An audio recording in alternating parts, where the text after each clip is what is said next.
Salut à tous, c'est Thierry pour l'actu du corps qui muscle l'esprit. Donc je sors de 3 jours de coaching avec un couple qui est juste merveilleux et j'avais vraiment envie de vous faire une vidéo pour partager avec vous un truc qui est extraordinaire. Je ne sais pas si ça vous arrive aussi. Personnellement, dans ma vie relationnelle, ça a toujours été assez mouvementé.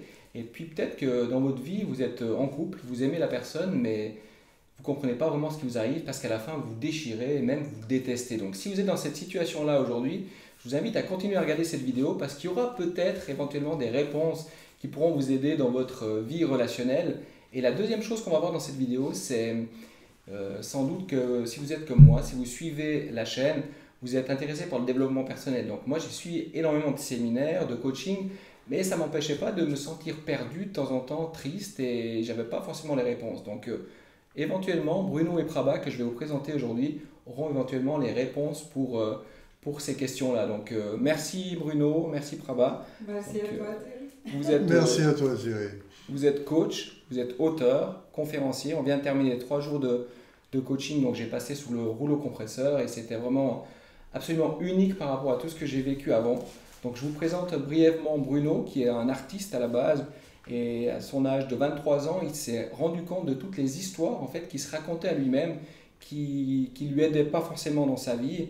Et aujourd'hui, il en a fait son métier, donc il vous aide à découvrir quelles sont les histoires que vous vous racontez au quotidien, en étant conscient ou inconscient, et qui vous freinent éventuellement dans votre vie. Et il est en couple avec Prabha.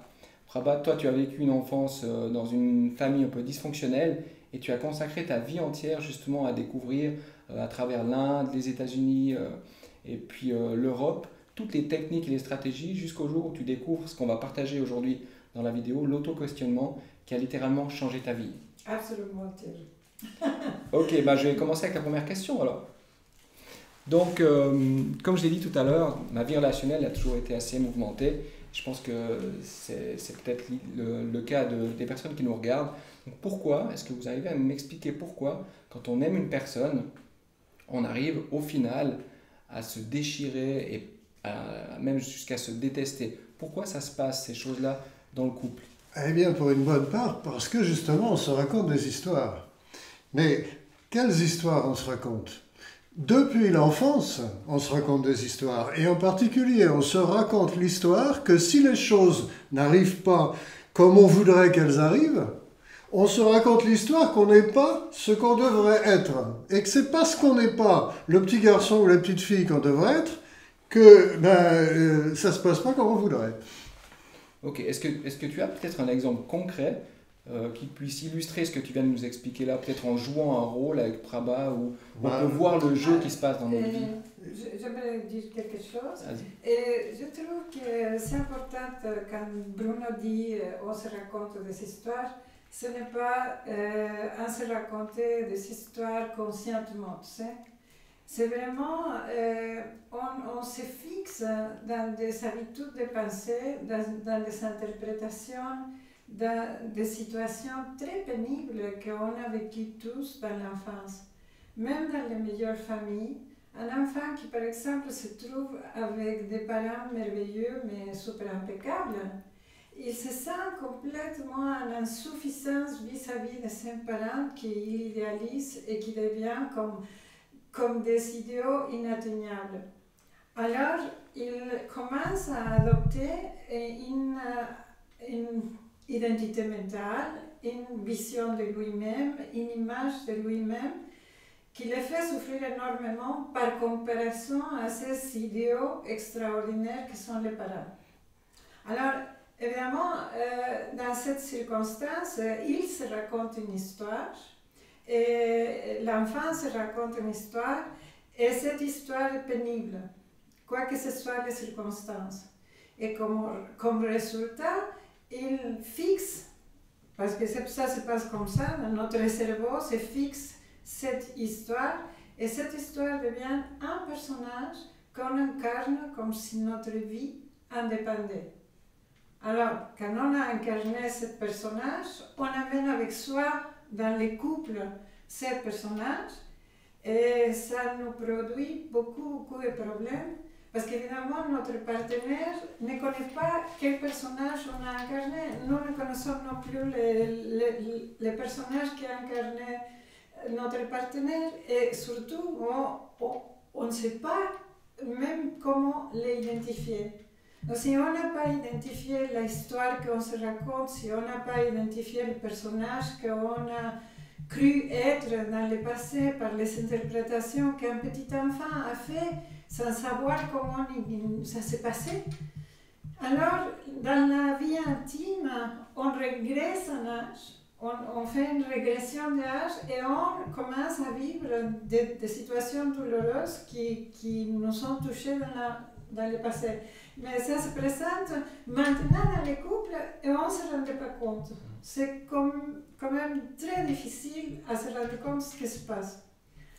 Et alors, bon, on a des exemples, tu voulais dire On peut raconter une histoire. Alors, imaginons par exemple deux personnes qui se mettent en couple pour obtenir ce dont ils croient manquer. Alors moi, tout petit, je pensais être incompétent, nul, par rapport à mon père superbe. Voilà, un exemple, c'est un exemple. Et puis, en me mettant en couple, eh bien, je voudrais, d'ailleurs, comme dans la vie sociale en général, prouver l'inverse. C'est-à-dire, je suis très compétent. Absolument l'inverse de nul. Mais comme j'ai ce doute en moi, j'ai cherché, pour faire un couple, à trouver une personne avec qui j'allais pouvoir prouver ce savoir-faire, cette compétence, cette capacité à concevoir une vie à deux. Et puis imaginons que toi, eh bien, tu te sens, par exemple, depuis la petite enfance, seul dans un monde dangereux. Mais qu'est-ce que tu vas chercher en regardant les hommes autour de toi? Tu vas chercher un homme sécurisant. Exactement. Et si toi, tu es en train de prouver que tu es super compétent, peut-être que tu vas avoir des attitudes dans notre vie quotidienne qui seront assez insécurisantes pour moi. Et alors, si tu me dis, je me sens mal, je voudrais qu'on organise mieux notre vie commune, etc., moi je vais entendre du fait de mon doute, de l'habitude du doute dans lequel je suis depuis toujours. Pour moi, c'est pas conscient, c'est mon paysage, j'ai toujours été comme ça. J'interprète tout comme prouvant que je risque fort d'être incompétent. Du coup, quoi que tu dises qui te manque dans le couple, mais moi je l'entends comme elle est en train de me dire que je suis nul. Waouh! Alors, jouons le cas que moi je me sens complètement dévalorisée. Voilà. Ah, tu sais Bruno, moi tout ça c'est que je pense à l'intérieur, mais cette fois je vais le dire en voix haute. Ah oui. Donc là, on va jouer. Oui, c'est-à-dire, tu crois que tu es nul, mais tu ne me le dirais jamais. Exactement. Et tu ne te le dirais même jamais à toi-même. Exactement. Bon, alors là, je suis nulle et je suis complètement dévalorisée et j'ai l'intention, le projet implicite et non identifié que toi, tu vas me donner de la valeur. Que grâce à toi, finalement, je vais sentir que j'existe en tant que quelqu'un qui vaut quelque chose, parce que je me sens vraiment nulle, quoi. Alors... Oui, mais moi, dans cette histoire-là, mon truc que je ne dirai jamais à personne, c'est qu'il n'y a pas d'amour pour moi et que je dois me suradapter à tout pour obtenir l'amour, parce que sinon, je suis seul et sans amour. Ah, tu es seul et sans amour? Mais je ne le dirai jamais à personne. Alors, si tu es seul et sans amour, et moi, je suis complètement dévalorisée. Imaginez-vous le couple qu'on va faire. Alors, on va pas s'imaginer tous les scénarios qu'on va jouer dans ce couple où tout est sans amour et moi, je me sens dévalorisée. Ouf, je vais interpréter beaucoup de choses, quoi.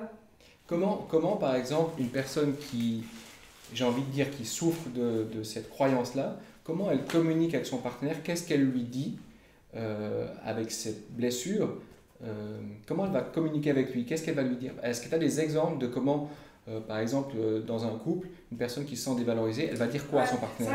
Ça me vient un exemple assez remarquable d'une personne qui est très touchante et qui a adopté une structure très rigide.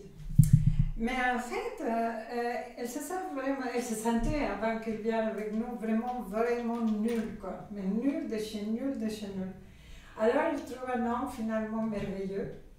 Et cet homme merveilleux qui lui donne des attentions, mais vraiment pas possible. C'est vraiment quelqu'un qui lui donne des attentions. Elle se sent tellement nulle vis-à-vis de ces attentions que se sent même coupable et honteuse. Elle ne mérite pas ça. Alors, si une femme croit qu'elle ne mérite pas ça, qu'est-ce qu'elle va faire? Au lieu d'agir de façon spontanée, elle va accepter toutes ces attentions et tout, mais tout en contracté dans la sensation qu'elle ne mérite pas ça. Et alors, elle se va raconter beaucoup d'histoires à propos de pourquoi elle ne mérite pas ça. Son âge, et ceci, et cela. Bon, je ne vais pas raconter l'histoire, évidemment, c'est nos clients, mais enfin, elle se raconte tellement des histoires terribles que finalement, elle commence à faire gaucherie après gaucherie après gaucherie dans les couples jusqu'à ce qu'un jour, en plein voyage merveilleux jusqu'à l'autre côté de la planète, en Amérique, elle explose, et crie et hurle et entre dans une crise de nerfs, quoi. Mais pourquoi? Parce qu'elle était en train de jouer une stratégie de se conduire de façon adéquate selon l'attitude de cet homme merveilleux qui lui donnait tout. Alors, c'était tellement de pression, il s'est mis tellement de pression, donc on a vu avec toi comment il y a un observateur évaluant, et puis ça se transforme dans un observateur jugeant, et puis ça se transforme dans un observateur qui devient une espèce de sur-moi, tout ce que je dois faire pour correspondre à une image extraordinaire que je me fais de ce que je devrais être, parce que je me sens nul de chez nul. Alors c'est ça qui m'arrivait. Et finalement, c'était tellement la pression qu'elle a coupé la relation, alors que c'était l'homme de sa vie. Bon, elle vient ici, alors elle commence de nouveau à entrer en contact avec lui, elle commence à voir ce mécanisme, ça va aller, mais tu t'imagines, si une personne ne se rendait pas compte, ces fantômes conceptuels, comment elle peut vivre dans la relation alors qu'elle régresse en âge à se sentir comme la petite fille nulle qu'elle se sentait vis-à-vis de son histoire. Ok, donc si je résume un peu ce que vous avez expliqué là, c'est qu'on souffre tous inconsciemment de certaines, on peut appeler ça blessures, Des blessures d'enfance profondes et difficiles à dire, surtout pour l'interprétation qu'on a faite à propos de nous-mêmes par ces histoires. Oui, mais quelle est la véritable blessure?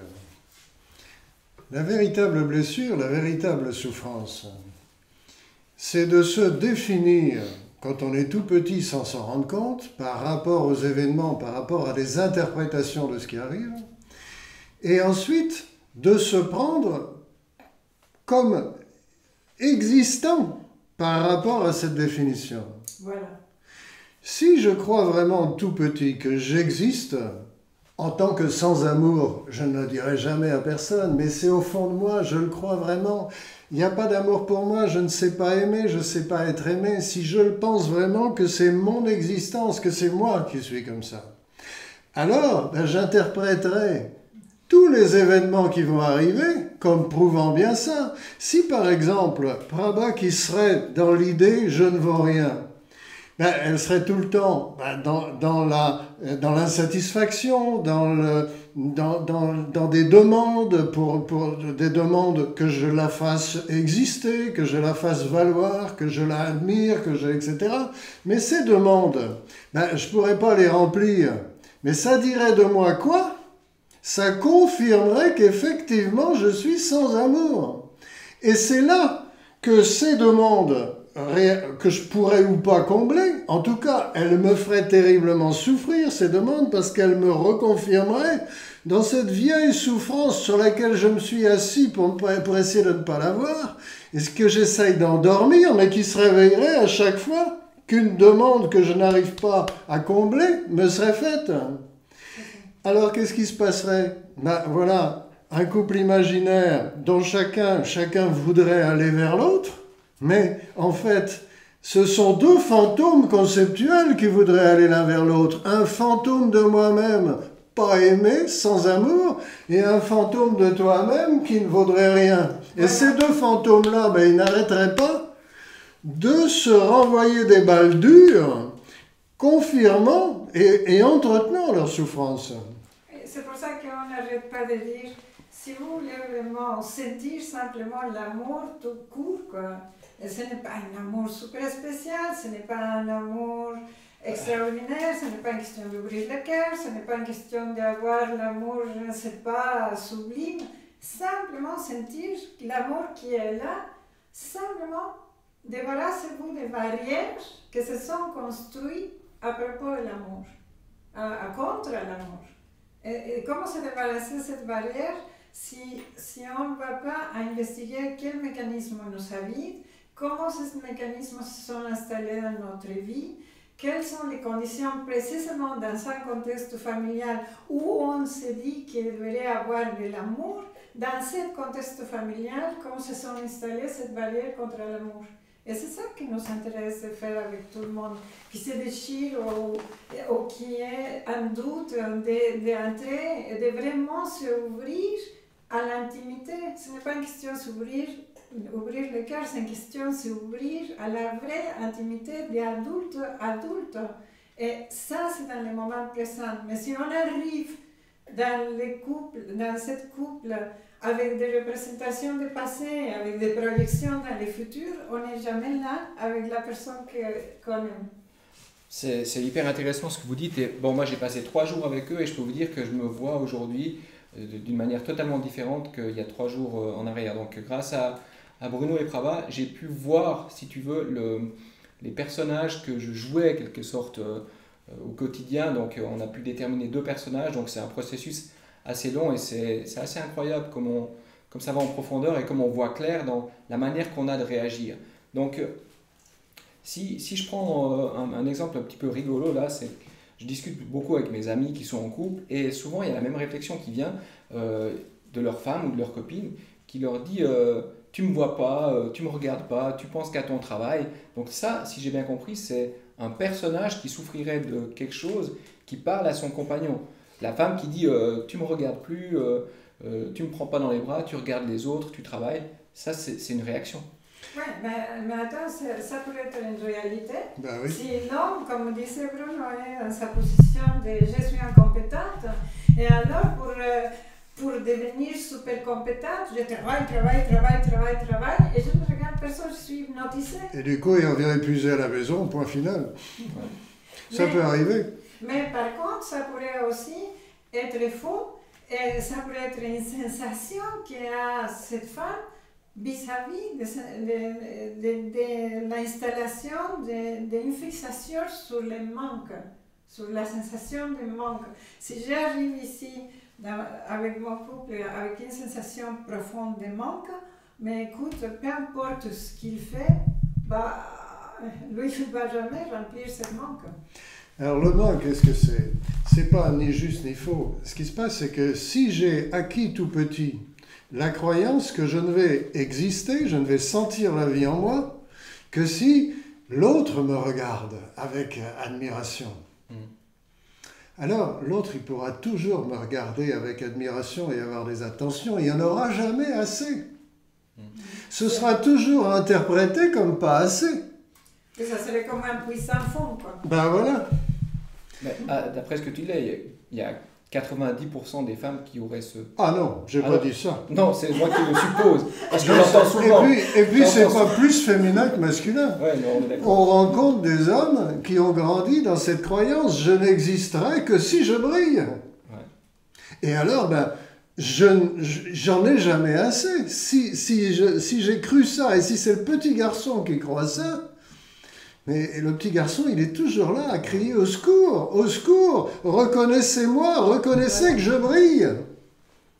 Et la satisfaction n'arrivera jamais. Alors que, bien sûr que l'adulte a besoin d'interagir, a besoin de se sentir avec les autres, et pourquoi pas de briller de temps en temps, etc. Mais si c'est le petit qui est là derrière, au fond, qui est toujours assoiffé du regard de l'autre pour se sentir exister, ben ça, bonne chance, c'est pas comblable. Okay. Alors, ce que je voudrais dire, c'est que nous ne proposons pas une solution. Ça veut dire, maintenant, on va réparer le manque ou on va réparer le sentiment d'incapacité ou de solitude. Vous donnez des recettes pour combler. On n'a pas de recette pour aboutir à l'idéal inatteignable. Ce qu'on a, c'est un extraordinaire processus d'auto-questionnement par lequel tu vois clairement ce qui se passe à l'intérieur de toi depuis que tu es comme ça. Qui fait apparaître le fantôme pour lequel on se prend. Et ce processus, c'est une pratique que nous enseignons. On a écrit un livre là-dessus qui s'appelle Moi et moi-même. Mais en fait, c'est un travail qui n'est pas pour se réparer, pour s'améliorer, pour se transcender, pour s'illuminer, pour toutes ces histoires. C'est un processus d'introspection profonde, d'investigation profonde des mécanismes que nous avons pour regarder la nature illusoire, imaginaire de ces mécanismes. Et quand on les voit pour ce qu'ils sont, c'est libérateur. C'est un processus qui permet de sentir ce pourquoi on s'est pris depuis le plus jeune âge, mais qu'on n'est pas. Qui permet de sentir le fantôme pour lequel on se prend. L'autre jour, dans notre groupe de Paris, il y avait un couple qu'on aime beaucoup qui nous disait mais, grâce à vous, on est ensemble, sinon on ne serait pas là. Quoi. Parce que lui, il avait cette position de manquer d'amour et elle avait cette posture extrêmement raide, pratiquement psychorigide, donc elle ne supportait pas même les contacts. Alors, tous les deux ont travaillé cette fantôme, mais c'est un couple qui, évidemment, ce n'est pas comme s'il n'y aurait pas de problème encore. On va avoir toujours certains problèmes. Mais maintenant, la clarité de ce processus, de cet auto-questionnement révèle les fantasmes, les mécanismes, et alors on rigole. On rigole beaucoup en plus. On rigole énormément. On pleure aussi beaucoup. Mais alors, vous avez deviné maintenant qui se contracte pendant toute sa vie sur le projet d'être absolument impeccable. Qui fait ça? Mais c'est celui ou celle qui a peur d'être incorrect, qui a peur de ne pas être impeccable, précisément depuis souvent très très très jeune. Et si on peut juste, avant la deuxième question, donner le site internet. Votre site internet c'est? Alors c'est autoquestionnement en un seul mot.fr. Ok, je mettrai en lien autoquestionnement.fr, écrit comme ça vous pouvez aller visiter le site internet. Donc pour résumer la première partie de l'interview, donc on s'aperçoit que d'après l'éducation, d'après papa, maman, que ça soit bien ou pas bien, il n'y a pas de bien ou pas bien, l'enfant quoi qu'il arrive va interpréter une situation et va construire en fait un espèce de personnage. Et s'il ne fait pas un travail d'auto-questionnement, par exemple, avec vous, il va passer 50, 60, 70 ans de sa vie en étant un peu victime de son personnage fantôme. Voilà. C'est quasiment universel et transgénérationnel. C'est-à-dire que papa et maman étaient plus ou moins des parents enfants qui, eux, se prenaient pour le fantôme qu'ils s'étaient produit, pas qu'ils avaient produit, qui s'étaient produit quand ils étaient enfants au contact de leurs parents. Okay.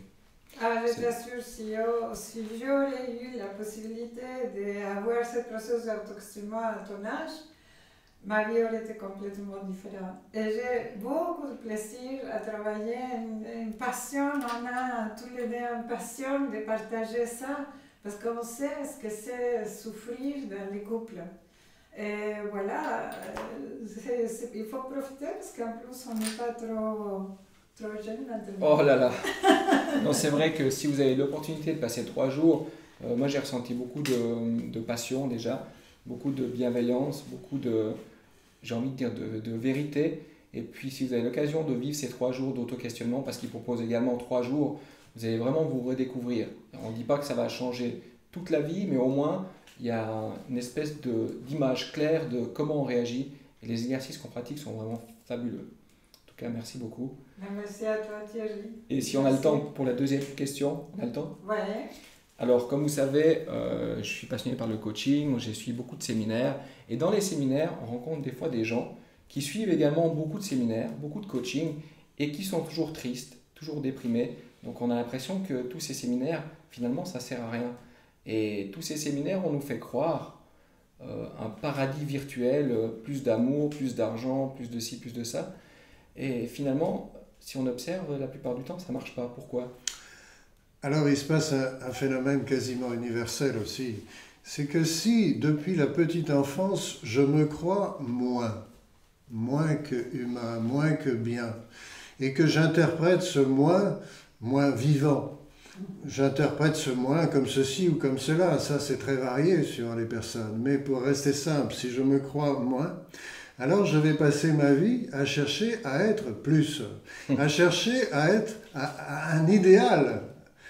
Et c'est même valorisant, rien qu'à l'idée de dire je suis un chercheur, je suis sur la voie de l'idéal. Ben oui, mais qu'est-ce qu'on fait lorsqu'on cherche à devenir plus? On confirme la croyance initiale qui est enfouie et qu'on ne veut pas voir. Je suis moi. Mais autrement dit, si je vais vers un chemin d'évolution, c'est parce que je crois que je ne suis pas assez évoluée. Et je le crois vraiment, comme si mon structure est de quelqu'un non évolué. Alors, dans ce processus d'auto-questionnement, on va questionner le noyau mental principal qui nous fait croire qu'on est inadéquat, incapable, non existant, sans amour, incomplet. En défaut de quelque chose. En défaut de quelque chose, en manque de quelque chose, en doute de quelque chose. Et questionnant ça, toutes les compensations, incluent la quête de cet idéal inatteignable, ça devient naturellement illusoire quand on voit que cette quête s'est basée sur une fausse prémisse. Rendez-vous compte que nous nous faisons à nous-mêmes pendant toute l'enfance, et ce qu'on n'oserait pas faire ni à nos voisins ni à nos petits camarades de classe, c'est-à-dire que nous nous jugeons par comparaison à nos parents. Nous nous jugeons comme petits pendant des dizaines d'années par rapport aux grands. Nous prenons cette habitude de nous juger comme moins par rapport à des personnes qu'on idéalise comme ayant tous les possibles. C'est comme une fatalité de l'espèce humaine. Le poulain trotte derrière sa mère un quart d'heure après sa naissance, et nous, eh bien, ce qui nous arrive, c'est que nous faisons cette comparaison catastrophique pendant des dizaines d'années. Ouais. Okay. Alors que nous sommes ni merveilleux ni catastrophiques. Nous sommes. Nous ne sommes pas ni supérieurs ni inférieurs. Okay. Nous sommes.